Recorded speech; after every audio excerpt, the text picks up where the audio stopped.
Football सम्बन्धी YouTube च्यानलमा यहाँलाई स्वागत छ। साथीहरू, हिजो राति भएको च्याम्पियन्स लिगको राउन्ड 5 म्याचेसहरूको बारेमा हामी आज चर्चा गर्न गइरहेका छौँ। जसमा बोर्डो र युभेन्टस, डटमन्ड र भिलारियल, चेल्सी र बार्सिलोना, म्यान सिटी र लिभरकुसेन, मार्सेले र न्युक्यास्टल, नापोली र कारबाग इत्यादि म्याचहरू भएका थिए। चर्चा गरौँ अब हामी सकिङ ठुला म्याचहरूको बारेमा, जसमा चेल्सीले बार्सिलोनालाई 3-0 ले डाउन गरेको छ। यो म्याचको कुरा गरौँ भने बार्सिलोनाबाट टोटल सट 5 सट थियो भने सट अन टार्गेट जम्मा 2टा मात्रै थियो। त्यसै विषयमा चेल्सीको 15 सट हानेको थियो भने सट अन टार्गेट 6वटा सटहरू थिए, जसमा टोटल हुनुपर्ने 6 गोल थियो भने 3 गोल अफसाइड भयो, अफसाइडलाई गोल मानिएन। त्यति गर्दा पनि 3-0 ले डाउन गरेको छ बार्सिलोनालाई।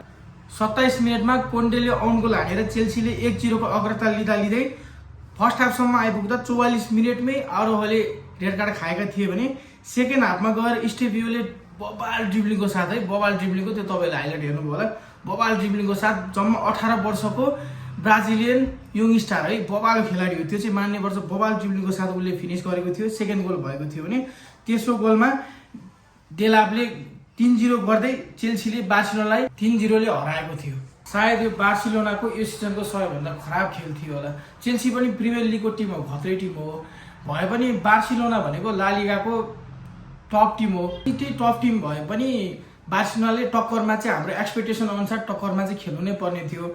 मेन गल्ती भनेको बार्साको लाइनअप त ठिकै छ, पेद्री इन्जर्ड भए पनि उसको ठाउँमा फिर्मिन लोपेज छ, डिजङ छ, गर्सिया खेलेको थियो।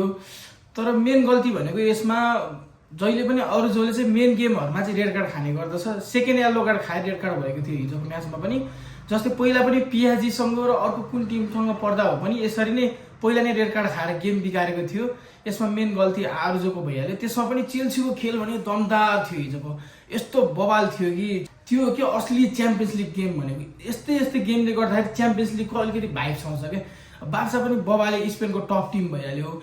अब प्रिमियर लिगको चेल्सीको झन् कुरै नगरौँ, भए पनि चेल्सी चाहिँ खासै गएको सिजनहरूमा त्यति साह्रै फर्ममा आउन सकेको थिएन।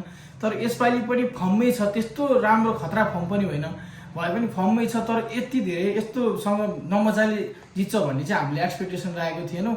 तर गेम अनुसार चेल्सीले जित्नु डिजर्भ नै गर्थ्यो, किनभने उता पनि रेड कार्ड खाएको थियो। 10-11 म्यान खेलिरहेका थिए। अब कुरा गरौँ म्यानचेस्टर सिटी भर्सेस लिभरकुसेन। यो त झन् चेल्सीको त एटलिस्ट उसको होममा थियो, त्यो गेम जित्यो। तर म्यानचेस्टर सिटीले आफ्नै होममा गेम खेलेर पनि लिभरकुसेनसँग 2-0 को गेममा हारेको थियो। तर एउटा कुरा के छ भन्दा नि खेल भन्दैमा च्याम्पियन्स लिग जस्तो म्याचमा खेलाजु गर्नु भनेको चाहिँ राम्रो काम होइन क्या। पेप गार्दियोलाले हिजो के लाइनअप खेलायो म पनि छक्क परिरहेको छु।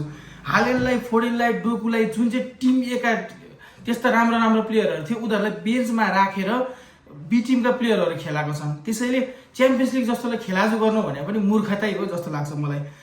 हुन त अर्को नेक्स्ट गेम म्यानचेस्टर सिटीको रियल मड्रिडसँग छ। सायद रियल मड्रिडको लागि इन्जर्ड हुन्छ कि भनेर केही समस्या आउँछ कि भनेर रेस्ट पनि दिएको हुनसक्छ। तर रियल मड्रिड पनि खतरा हो है। म फेरि रियल मड्रिडको फ्यान भएर तारिफ गरेको होइन, त्यो सबैलाई थाहा भएको कुरो हो। रियल मड्रिड पनि खतरै हो। तर यो म्याच पनि बबाल हुनेवाला छ क्या। यस लिगमा सबैभन्दा बढी मजा आउने म्याच भनेको चाहिँ म्यानचेस्टर सिटी र रियल मड्रिड नै हो क्या। त्यो सबैलाई थाहा भएको कुरो हो, किनकि वर्षौँदेखि हामीले हेर्दै आएको छौँ। करिब पछिल्लो 4-5 वर्षदेखि यिनीहरू बिच यति टक्कर हुन्थ्यो कि लास्ट सिजन पिएसजीले जित्यो, नत्र त्योभन्दा अगाडि यतिसम्म कन्फर्म हुन्थ्यो कि सिटी र रियल मड्रिडमा जसले जित्यो त्यो चाहिँ च्याम्पियन्स लिगको भागेदार भयो भन्ने सोचिन्थ्यो क्या। खेलको कुरा गर्दाखेरि 23औं मिनटमा ग्रिमाल्डोले गोल गर्दै लिभरकुसेन म्यानचेस्टर सिटीसँग 1-0 ले अगाडि बढेको थियो। अब ग्रिमाल्डोको त कुरै नगरौँ, यति बबाल प्लेयर लाग्छ मलाई पनि पर्सनल्ली। यस्तो खतरा लाग्छ ग्रिमाल्डो, एकदम ट्यालेन्टेड प्लेयर हो क्या। उसको पोटेन्सियल अनुसार योभन्दा पनि खतरा क्लबमा खेल्नुपर्ने प्लेयर हो क्या ग्रिमाल्डो चाहिँ। अब यति बुन्डस लिगामा बायर्न म्युनिख पछि सेकेन्ड कोही छ भने डटमन्ड छ। अब जावी अलोन्सो हुँदाखेरि लिभरकुसेनले पनि बबालले गर्यो है। फेरि लिभरकुसेनले हिस्टोरी बनाएको थियो क्या त्यो बेलामा। यत्रो वर्षदेखि फुटबल खेल्दाखेरि अहिलेसम्म जित्न नसकेको बुन्डस लिगा पहिलोचोटि जितेको थियो क्या लिभरकुसेन पनि खत्रै थियो। तर अहिले यो सिजन खासै राम्रो हुन सकिरहेको थिएन, तर पनि सिटीलाई 2-0 ले हराइदियो यार। त्यसै गरी 54औं मिनटमा पात्रिक सिकले 2-0 गर्दै म्यानचेस्टर सिटीलाई हराइदियो। मार्सेल र न्युक्यासल युनाइटेड पनि खत्रै भएको म्याच यार। त्यो हो क्या असली कमब्याक भनेको क्या। लिग 1 को टिमले देखाइदियो प्रिमियर लिगलाई लिग 1 पनि के हो भनेर क्या। 6 मिनटमा गोल कन्सिड गरेको मार्सेलले अबमेङले 2 गोल हानेर कमब्याक गरेको थियो। युभेन्टस र बोल्डो पनि बबाले गेम भएको।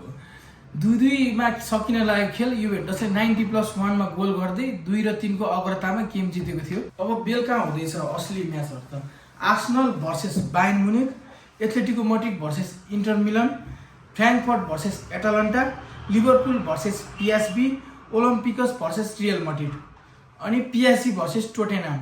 स्पोर्टिङ र क्लब बर्स पनि खेल्दैछन्। हुन्छ साथीहरू, मैले हिजो भएको ठुला म्याचहरूको रिजल्ट त मैले बताइसकेको छु। अब आज राति पनि ठुला म्याचहरू हुँदैछन्। यी म्याचहरूको पनि म भोलि भिडियो बनाएर हाल्नेछु। यसरी नै सधैँभरि फुटबल सम्बन्धी भिडियोहरू हेर्नको लागि लाइक, कमेन्ट र सब्सक्राइब गर्न नभुल्दिनु होला।